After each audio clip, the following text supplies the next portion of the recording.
is given to the state government, certain level, certain areas, certain kilometers, the state government will control. Beyond that, the central government will control. International border also comes in. It happens in the case of the fishermen also. But now the case is that stoppage, when you want to do the stoppage, any right of stoppage in transit or any right to claim freight against the original shipper or owner, any liability of the consignee or endorsee by reason or in consequences of his being such a consignee or endorsee or of his receipt of the goods by reason or the in consequences of such consignment or endorsement. This is not a simpler language. When you said you wanted to simplify, it is not simplifying it. It is creating more confusion. So let us be very simple on this thing. And the most dangerous part of it is, as far as I am concerned, I feel that the central government may give such direction as may deem necessary for carrying out all or any of the provisions of this act. Now there lies the issue. There it is challenging to the federal structure of the country. It's my opinion, because we have a maritime board in the state. Now what will happen to the maritime boards in the state? You want to do something good. The loading is done at one port, the unloading will be done at the other port. In between, the transit is there. In transit, I have said about the pirates also. Now once it arrives over here, what exactly we are going to, the consignee will be, or endorsee will be responsible for suit and everything. That is correct. That's the correct provision. But the fact remains, sir, when you want to do this, you have to have a good ports and you have to have a maritime board which is functional at the state level. Now, that maritime board should take care of what exactly the central government wants, or you want it through this bill, whether that maritime board is going to carry that responsibility or not. Who is going to carry it? Central government. Or central government will monitor it or give a directive to the maritime board. Or you are going to make a maritime board non-functional? That answer has to be given by the minister. I feel it is a rather very, evasive action of the central government in the maritime board of the state government. Now, as far as Mumbai and Maharashtra is concerned, you are well aware, you come many times in Mumbai. The Mumbai port was the best port of the country. Of late, you have gone for a ward one. There is opposition, strong opposition, resentment is there, strong opposition, the agitations are going on. I do not want to politicize the issue over here. But when you are developing it, you are bringing the sand from the Gujarat to ward one Bandar to reclaim the land over there or sea land over there. Okay, good. Why not from Mumbai port? If you do it, the draft of the Mumbai port will increase automatically. You need sand. You bring it. The dredging has not been done. The stilting has not been done for a long years. When I am demanding it for last 10 years in this parliament, you people are not doing it. Why not do? Why you are not doing this, sir? And where from this business will go? Where it will go? Not Mumbai port. Ward one will come. It will take some time. Okay? For whom you are doing it? $1 million question. Everyone knows who are holding the ports now. And therefore, while doing so, I, with a folded hand, request you, don't ignore Mumbai. Don't have a revengeful action. Mumbai is not only ours. Mumbai is the country's port. Mumbai is the capital, financial capital of the country. The business goes in Mumbai. Don't ignore Mumbai port. The dredging could have been done easily by when you want to reclaim the land at Ward 1. Dredging, the sand should have been taken from Mumbai port and should have been brought over here. It is not being done. And I feel with the bill, the intentions are good, the simplification is good. It's not a question of asmita. It's a question of business itself. To make a ease of business, these provisions are there. I can understand that. But I expect you, at least Sonomalji, during your tenure, as you are taking some right steps, some policy, in additional policy, I'll tell you. Now the encroachment is, you have given some, Mr. Shankar is the secretary, I think, over there with your department. He has given some optimistic answer to me now, because the encroachments which are there on the port had to be removed and they should be rehabilitated. There also we have to go for a policy. If you're going to do the ease of business, that also is hampering. So that also has to be thought. that you have moved a bit in this direction. I, with full delight, say thanks to that. But we'll have to come to a final achievement by rehabilitating those people who are residing over there.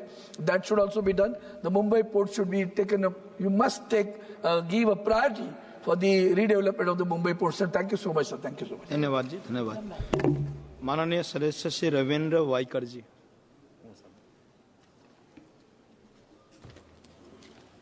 धन्यवाद सभापति महोदय। Bill of landing bill 2024 पर बोलने का अवसर देने के लिए पंतप्रधान श्री नरेंद्र मोदी जी, पतन पोत परिवहन और जलमार्ग मंत्री श्री सर्वानंद सोनावाला जी और सरकार का सहृदय से आभार व्यक्त करता हूं। ये विधेयक समुद्री व्यापार यानी मैरीटाइम ट्रेड को सुगम और पारदर्शी बनाने तथा ईज ऑफ डूइंग बिजनेस को बढ़ावा की दिशा में ऐतिहासिक कदम है। सबसे पहले मैं माननीय प्रधानमंत्री जी का अभिनंदन करना चाहता हूं कि उन्होंने गहरे पानी वाले मेगा पोर्ट वाधवन की आधारशिला रखने के लिए धन्यवाद देना चाहता हूं। 76,000 करोड़ रुपए की लागत से बनने वाला ये पोर्ट दुनिया में शीर्ष 10 बंदरगाहों में शामिल होगा। ये भारत की वैश्विक समुद्र व्यापार का केंद्र यानी ग्लोबल ट्रेड हब बनाने में मदद करेगा और भारत की निर्यात क्षमताओं को यानी एक्सपोर्ट कैपेबिलिटी को दोगुना करेगा। इस परियोजना से 12 लाख से अधिक प्रत्यक्ष और अप्रत्यक्ष नौकरियां सृजित होगी, जिससे स्थानीय अर्थव्यवस्था को भी बड़ा लाभ मिलेगा।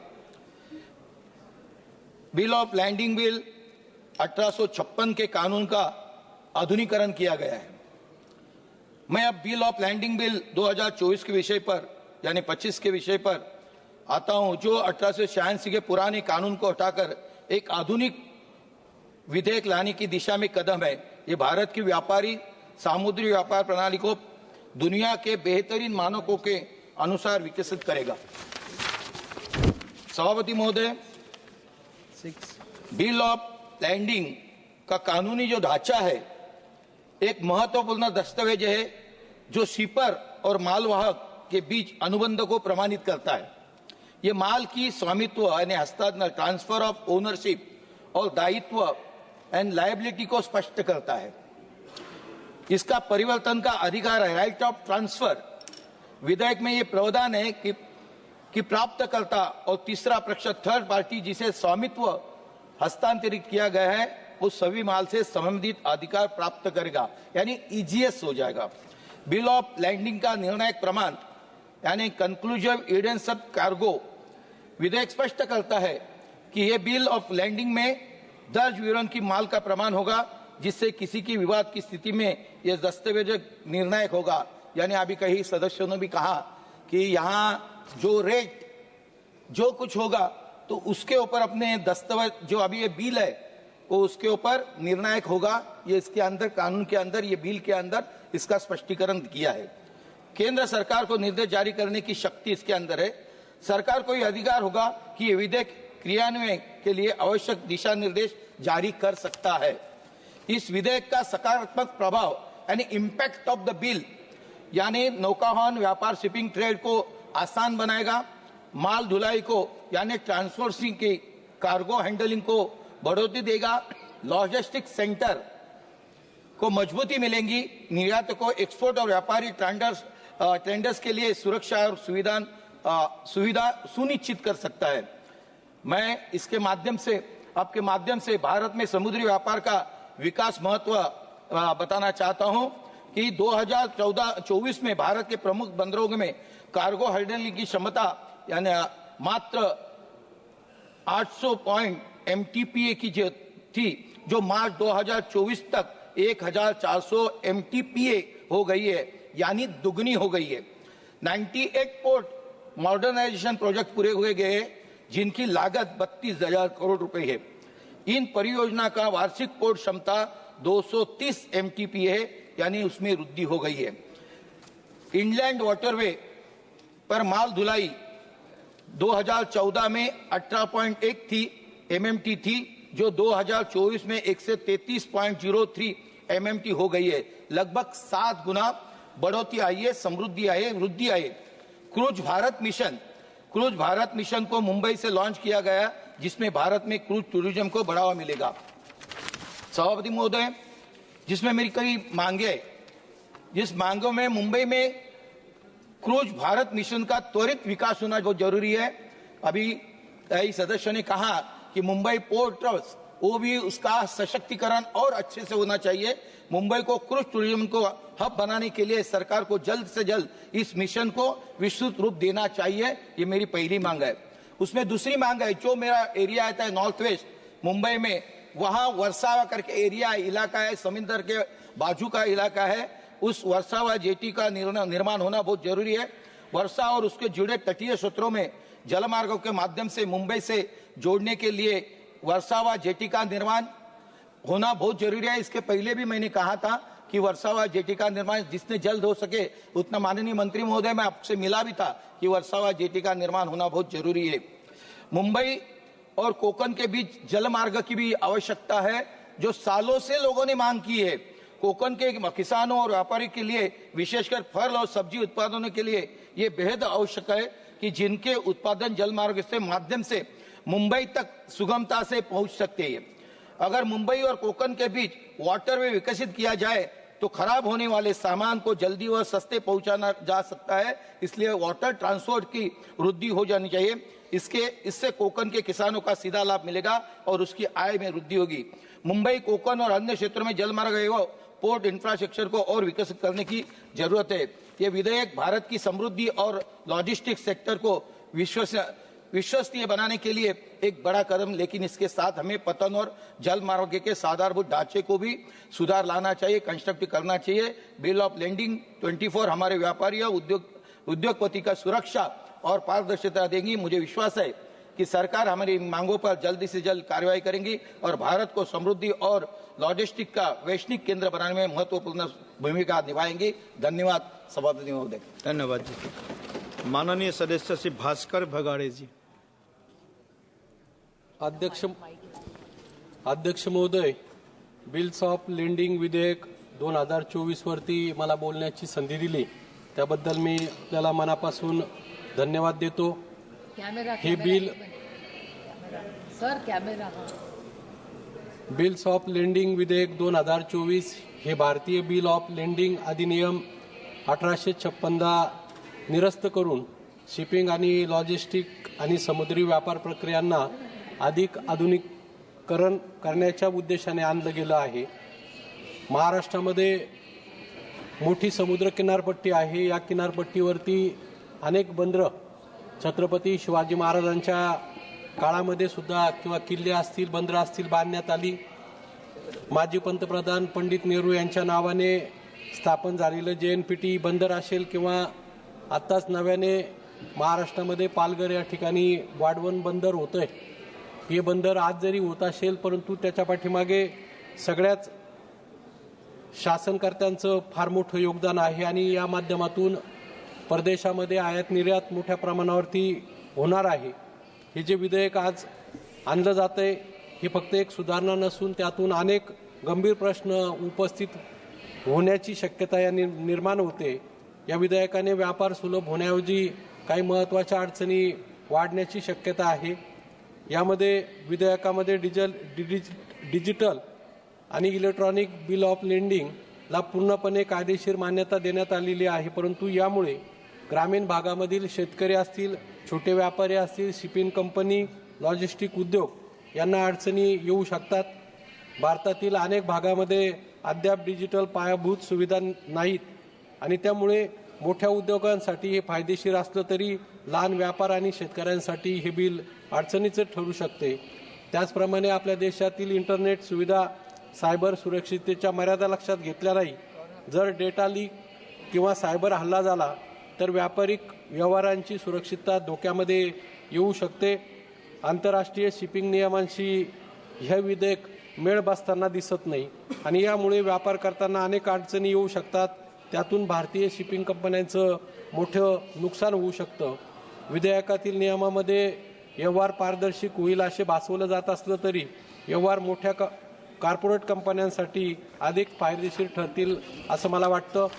छोट्या व मध्यम व्यापारासाठी हा कायदा प्रतिकूल ठरू शकतो, कारण अनेक प्रक्रिया केवळ डिजिटल असल्यामुळे ते केवळ मोठ्या कंपन्यांसाठी सोयीस्कर होतील. सरकारने यामध्ये लहान आणि मध्यम उद्योजकांसाठी स्वतंत्र तरतुदी करायला हव्यात, त्या केलेल्या दिसत नाही. भारतीय शिपिंग आणि लॉजिस्टिक क्षेत्र अद्याप आंतरराष्ट्रीय मानकांच्या पातळीवर पोहोचलेलं नाही. युरोप, अमेरिका यासारख्या देशांमध्ये डिजिटल व्यवहारासाठी आवश्यक त्या पायाभूत सुविधा उपलब्ध आहेत, परंतु भारतातील बहुतेक लहान बंदरं असतील किंवा मालवाहतूक कंपन्या असतील अद्याप या प्रणालीसाठी सज्ज झालेल्या दिसत नाही. आणि म्हणून सरकारने प्रथम देशांतर्गत पायाभूत सुविधा किंवा लॉजिस्टिक या बाबतीत सुधारणा करून नंतर आंतरराष्ट्रीय मानकांचं अनुकरण करावं असं मला वाटतं.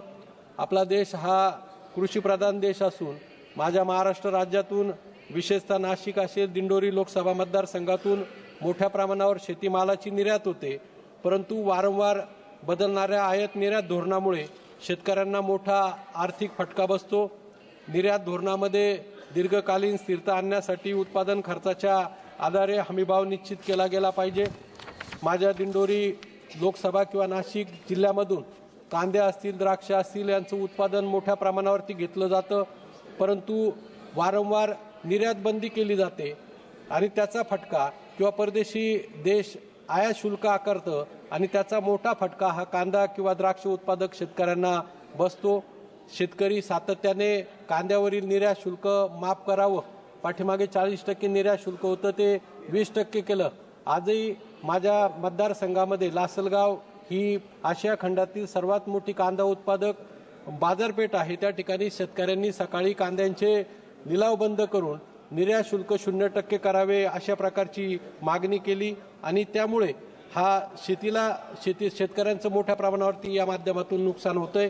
साखर आणि इथेनॉलच्या संदर्भामध्ये सुद्धा सरकारची अस्थिर धोरणं, त्यामुळे हा उद्योग एक संकटात आलेला आहे. एकीकडे साखर निर्यात बंदी केली जाते, दुसरीकडे इथेनॉल निर्मितीला बंद केलं जातं आणि आयात करून परदेशातून साखर आयात केली जाते. ह्या गोष्टी शेतकऱ्यांच्या दृष्टीने अत्यंत घातक आहेत. त्याचबरोबर मी सरकारला या निमित्ताने विनंती करतो की शासनाकडे कृषी असेल, महसूल यंत्रणा आहे किंवा नवीन तंत्रज्ञानाचा वापर करून भविष्यामध्ये कोणत्या पिकाची लागण झाली, त्याचं उत्पादन किती होणार, देशाची गरज किती आहे, त्याचप्रमाणे उत्पादन किती जास्त झालंय किंवा किती कमी होणार, किती निर्यात करावं लागेल, किती आयात करावं लागेल याचा विचार करून आयात निर्यात धोरण ठरवावे अशा प्रकारची अपेक्षा मी या निमित्ताने आपल्याकडे व्यक्त करतो. आमच्या नाशिक जिल्ह्यामध्ये निफाड या ठिकाणी ड्रायपोर्ट होतोय, परंतु तो प्रश्न बऱ्याच दिवसापासून प्रलंबित आहे. एका बाजूला वाढवण बंदर होत आहे, दुसऱ्या बाजूला माझ्या मतदारसंघामध्ये निफाड इथे ड्रायपोर्ट होतोय, परंतु त्यासाठी ज्या आवश्यक प्रक्रिया पूर्ण करून तो ड्रायपोर्ट एका बाजूला वाढवण बंदर होतोय आणि दुसऱ्या बाजूला हा ड्रायपोर्ट जर झाला तर माझ्या नाशिक जिल्ह्यातील शेतकऱ्यांना मग कांदा असेल, द्राक्ष असेल, डाळिंब असेल किंवा विविध शेतीमाल निर्यात करण्यास मोठ्या प्रकारे मदत होणार आहे. निफाड ड्रायपोर्ट हा रेल्वेद्वारे वाढवण बंदराला जोडला जावा आणि वाढवण बंदराला जोडणारे जी कनेक्टिव्हिटी रस्त्यांद्वारे ती वाढवली गेली. त्याचप्रमाणे त्या ठिकाणी वाढवण बंदराच्या बाबतीमध्ये त्या भागातील शेतकऱ्यांच्या किंवा मच्छीमार लोकांच्या किंवा स्थानिक लोकांच्या ज्या अडचणी आहेत त्यामध्ये लक्ष घालून मदत करावी अशा प्रकारची मागणी मी या ठिकाणी या निमित्ताने करतो. हे जे विधेयक आहे हे केवळ एक पोकळ सुधारणा आहे असं मला वाटतं. याने केवळ फक्त मोठ्या कंपन्यांना फायदा मिळणार असून लहान व्यापारी आणि शेतकरी मागे पडतील आणि म्हणून डिजिटल प्रणालीचा अवलंब चांगला असला तरी त्यासाठी आवश्यक सुरक्षा आणि सुविधा विकसित केल्याशिवाय त्याचा फारसा उपयोग होणार नाही. कृषी क्षेत्राच्या गरजा लक्षात घेऊन निर्यात धोरणामध्ये ठोस सुधारणा करण्यात आल्या नाही. सरकारने शेतकऱ्यांसाठी, कृषी जिल्ह्यांसाठी स्पष्ट धोरण आखून निर्यातीला बळ देणारे उपाय करावेत. निर्यातीसाठी आवश्यक असणाऱ्या पायाभूत सुविधा, शीतगृहे, गोदामे यासाठी मोठ्या प्रमाणावरती निधी उपलब्ध करून द्यावा आणि सरकारने शेतकऱ्यांना स्थिर बाजारपेठ उपलब्ध करून देण्यासाठी ठोस योजना आणाव्यात. त्यामुळे ग्रामीण किंवा छोट्या शहरातील शेतकऱ्यांना, व्यापाऱ्यांना त्याचा फायदा होईल. फक्त मोठ्या उद्योगपतींसाठी या विधेयकाचा फायदा होणार नाही याचा सरकारने पुनर्विचार करावा अशी विनंती मी आपल्याला या वतीने करतो. धन्यवाद. धन्यवाद जी. माननीय सदस्य, honourable member Beroto Fernandes ji. Thank you, Speaker, sir. I would like to thank my party leadership for giving an opportunity to speak on this very important bill. Sir, this Bill of Lading 2024 was introduced on August 9, 2024. It seeks to replace the Indian Bills of Lading Act 1856. Now, the Act provides a legal framework for issuance of bills of lading. A bill of lading refers to a document issued by a freight carrier to a shipper.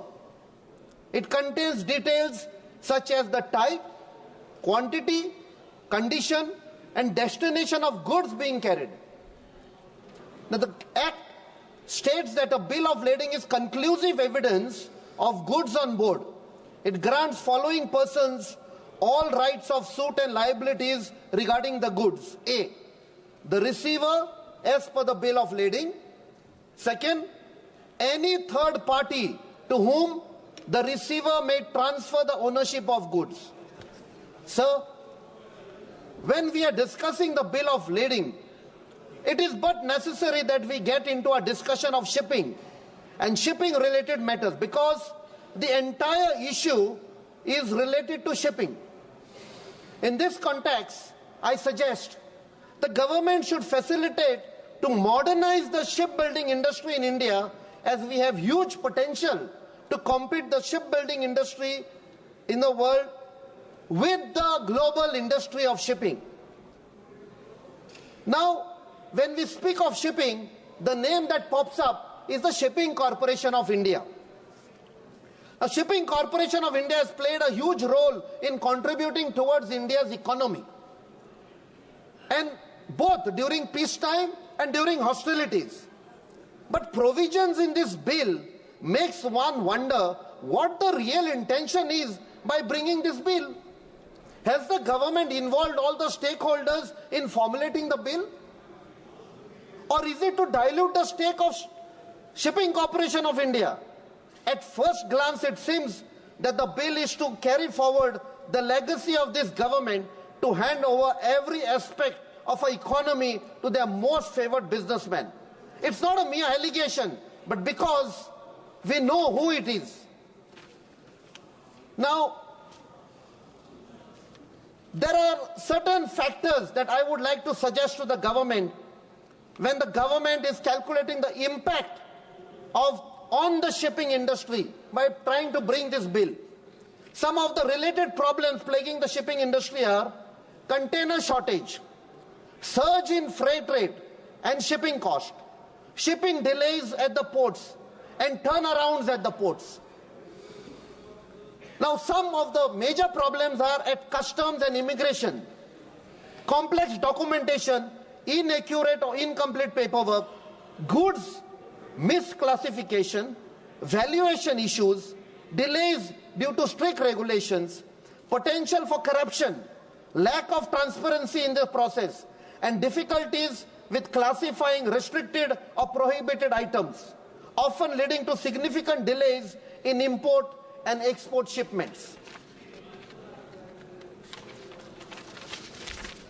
Key points about custom clearance issues in India at the ports are documentation challenges, missing or incorrect information on customs declaration, invoices, and other required documents that can cause delays. Incorrect classifying goods can lead to incorrect duty calculations and clearance issues. Valuation disputes. Disputes over the assessed value of imported goods can lead to delays and additional charges. Regulatory barriers. Complex system of import and export regulations, including restrictions on certain items which can be difficult to navigate. Bureaucratic hurdles. The customs clearance process can be lengthy and involve multiple approvals leading to delays. In some cases, custom officials may demand bribes to expedite the clearances of goods. So this bill of lading has to have provisions to ensure such practices are not allowed at the customs or at clearance places at the port. Lack of transparency. importers may not have clear information on duty rates and other customs requirements, creating uncertainty. Technology issues. Glitches in the electronic customs clearance system can further hamper the process. Sir, recently, when we speak about shipping industry, the government has formed a 12-member panel to advise the government on the national shipbuilding mission. But sadly and surprisingly, why are the Indian shipbuilding designers not placed on the panel? Our shipbuilders have done tremendous progress and contributed in the shipbuilding industry in a big way. Some are involved in designs of corvettes, frigates, destroyers, passenger vessels, but none of them have been included in this particular panel. They are not only not included, but here we come to know that people who are nowhere connected with it are on the panel.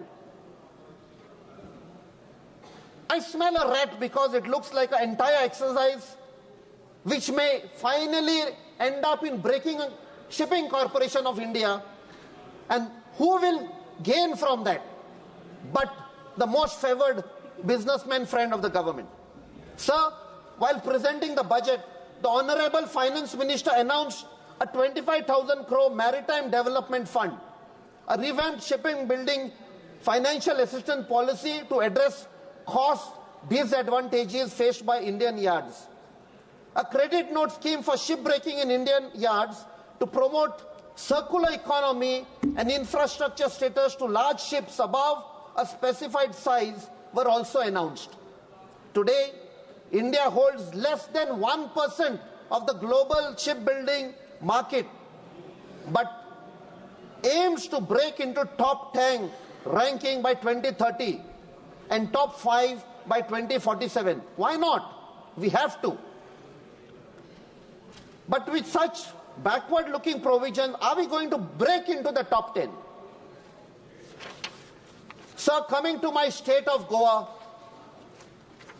everybody knows we are situated on the west coast of the country. For centuries, there was sea trade that has occurred, taken place from foreign countries into Goa, and the shipping industry has prospered. The thrust of the government should be also to ensure that the shipping lines are exploited to the maximum so that it benefits not only the state but also the country in terms of economy. More trade, more business. Goa, unfortunately, was ruled for 450 years by a colonial power, again which came through the sea route. And as irony would be, today we are again become slaves of a trade which has come by sea, where the coal is being brought from Australia, and when it comes to the Mormugao Port Trust, which is now Mormugao Port Authority, again the coal has to go to other states like Maharashtra and Karnataka. So they are expanding tracks, they are expanding roads, and in the bargain, the beautiful state of Goa is getting destroyed. To the extent, a few days back, even the iconic, most revered temple of Lord Kapreshwar was demolished by authorities to facilitate this expansion. For what? And people who tried to save the temple have been booked.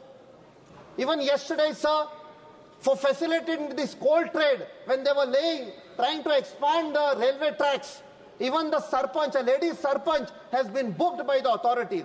Even the local authorities have become agents of the central agency to suppress. So I request you, sir, this bill that has been introduced, let us use it for the benefit of all the states and the country, instead of using it for certain trade which is going to destroy certain places like the way my state of Goa is being destroyed. Thank you, sir. Thank you, honorable member. माननीय सदस्य श्री अभिजीत गंगोपाध्याय जी.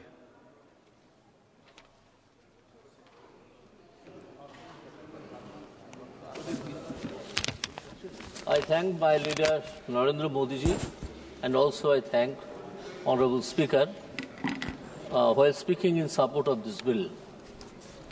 The bill in the objects of the bill, what has been stated by the Minister. No, it is there.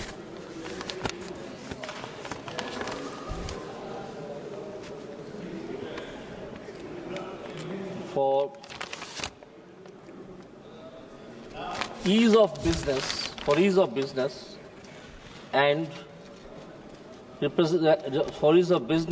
and for giving some directions to the persons involved in the business, which will take India at least 50 years ago, 50 years preceded from this time today by use of this bill. Now, one of the respected members were talking about sending some some goods were indulged in water, having some furnace oil, etc., and nobody knew who was the owner of the goods. Here, without giving any blow to the earlier bill, which has been repealed by this act, without giving any blow, it has been stated clearly that the consignee would be accepted as the owner of the goods, where the property in the goods would transfer to the consignee. It is a deeming provision. It is a fiction of law that while before this, in the bill of lading, the consignor and consignee was mentioned, and it was the consignor who was taken as the owner of the goods. Here, by using one legal fiction, it has been done that the property in the goods means the ownership of the goods will be deemed to have been transferred to the shipper. That is the owner of the ship through which the good was being sent and also the consignee to whom it has been sent. The result, suppose 1,000-ton smuggled coal from West Bengal, is transported by ship from Bengal to some other country outside India, and if it is caught by any of the Navy or any of the water monitoring authority, then the first question would be, who sent this 1,000 tons of coal? This coal is coming to my mouth because of the reason that there is a coal scam, huge coal scam in West Bengal. Who is the owner of this coal? Who is the owner of this coal? Now nobody will be able to find it out. Who is the owner of the coal? Here it has been done that it is deemed, it will be considered, it will be accepted that the person who is shipping the coal is the owner of the coal. That's the advantage which has been created by this bill in modern terms instead of a bill of 1800. A bill which was framed in 1800. A new bill was required, is always required to come to bring the new terms in the Act. Here another very important is Section 2, where the liabilities also, not only the rights, liabilities also has been fastened upon the shipper, that is the consignee or the person who is transporting the good. Bill of lading is actually a paper, a document, which shows that who is sending the goods, what is the amount, where it is being sent, and to whom it is being sent. Bill of lading is a very simple thing. Bill of lading, some informations are given. Now it was always considered that the person who is sending the bill, he is the owner. Now in this bill it has been stated at the very outset, that is the object and reasons, to transfer of rights of suit and all liabilities to the consignee. If something happens to the good, who would sue? The person who has some insurable interest in the good. Why I am saying insurable interest? Because anything which is to be shipped is bound to be insured. So the person who has some insurable interest in the goods will sue. Now if the person is not available, if the shipper says that yes, somebody booked it, if the consignee said yes, I sent some money, but the person who sent it is never found, so there will not be any suit. But in the meantime, the shipper and the consignee has already been faced, has already been accounted for huge loss. So in this bill, it is stated that who will extract the money, that is the damages caused due to some problems which has been shipped in the goods, and not only the goods, some goods which is mentioned in the bill of lading but has not been given in the ship. Here the word ship includes also any carriage by way, by road. Shipping does not always mean that it has to be shipped by a ship. Shipping is a term of insurance which covers also the carriage of goods by transporters through road. So, here if something is required to be done in the court of law, the person to whom the good has been transferred for shipment, not the ownership, to the consignee, not the ownership, he can also sue the person who is liable for the damages. This particular provision, along with the opening up of the whole thing, that is Section 5, proposed Section 5, the central government may give such directions as it may deem necessary for carrying out all or any of the provisions of this Act. It has an opening to the national trade and also the international trade.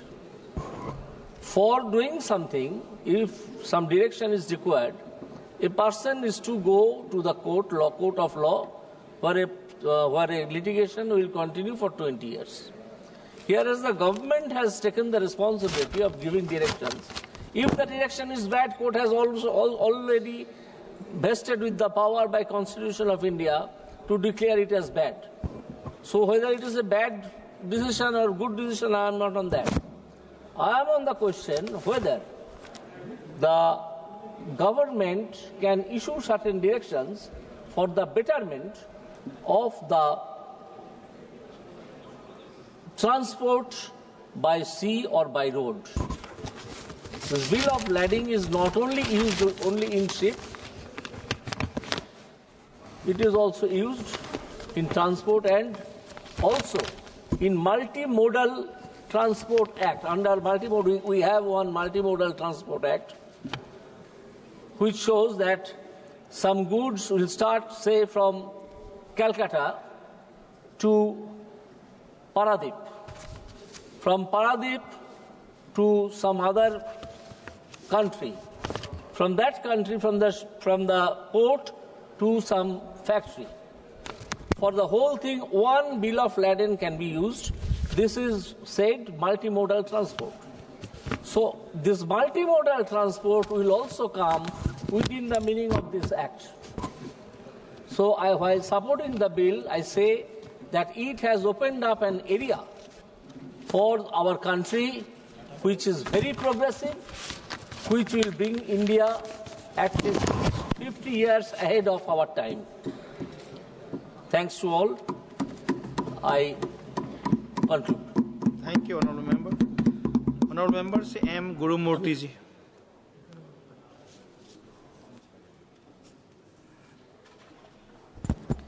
Thank you, Chairman, sir, for giving me the opportunity to speak on the Bills of Lading Bill 2024. Sir, the new bill simplifies and improves the efficiency in the way we do business in terms of maritime trade, sir. Honorable Chairman, sir, I will call out few strengths and positives of the bill. First one, replacing the old 1856 Act is a big step towards modernizing and standardizing the trade in making India complete with global markets and standards. And second point, sir, this bill brings clarity in the supply chain and in protecting the interest of shippers, freight carriers, and third-party buyers, reducing any potential disputes, sir. And third point, sir, as India becomes fifth largest economy of the world, and in the view of the strides that we are making in making India movement truly complements such changes to the bill, sir.